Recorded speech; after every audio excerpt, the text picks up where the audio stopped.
welcome back to apartemen Cudbul. Itu ada apartemen angsa, ada apartemen merpati. Nyo pasukan una urung dalam yang mandu awaknya.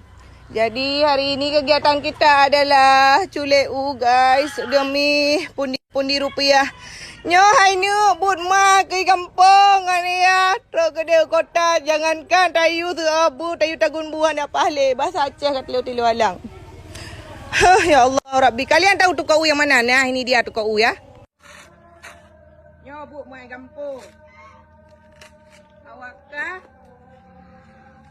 Bangka trau banda jangankan tayu seabu tagun bukan aja le. Ya, ini ibu mak di kampung.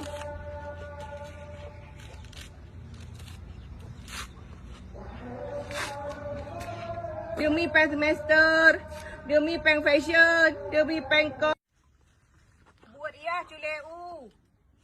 Buat mak sundau. Ana pakai behel, HP iPhone. Allah Rabbi. Abang, tinggal buka kerja kuliah anak bah kat rumah minta rezeki. Pergi ke doktor spesialis. Baik lagi awaknya je kuliah. Habis pengah je kebut. Cok. Pasal lampang Cici abang ya, pasal lampang ni. Itu. Nampak? Dia pedu. Ya juga.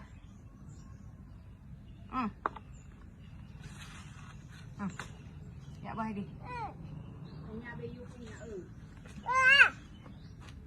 Bantu mak. Okey, makasih bang ya.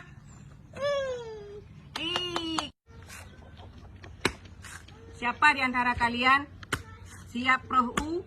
Kalian minum airnya ya. Ini kenikmatan yang Kiki Cudbul offer. Kalian nggak tahu kan? Sesekali kalian mainlah ke kampung Cudbul.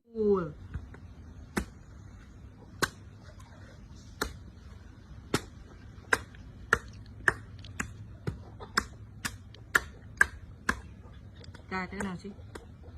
Nyo yang gekun hana umuda uriak pijut. Hana yang tuha anak mia pijut. Allah Rabbi bismillahirrahmanirrahim. Yang penting nalako dan baru.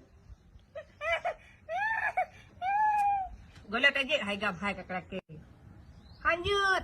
Taruh piring ya. Gelas ya.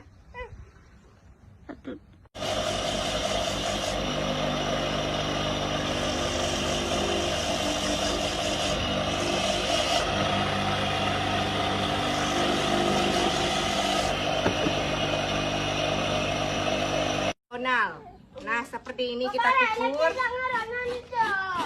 Ya. Kegiatan di kampung seperti ini Cudbul lovers. Nah, ya, kita kuku mau buat timpan.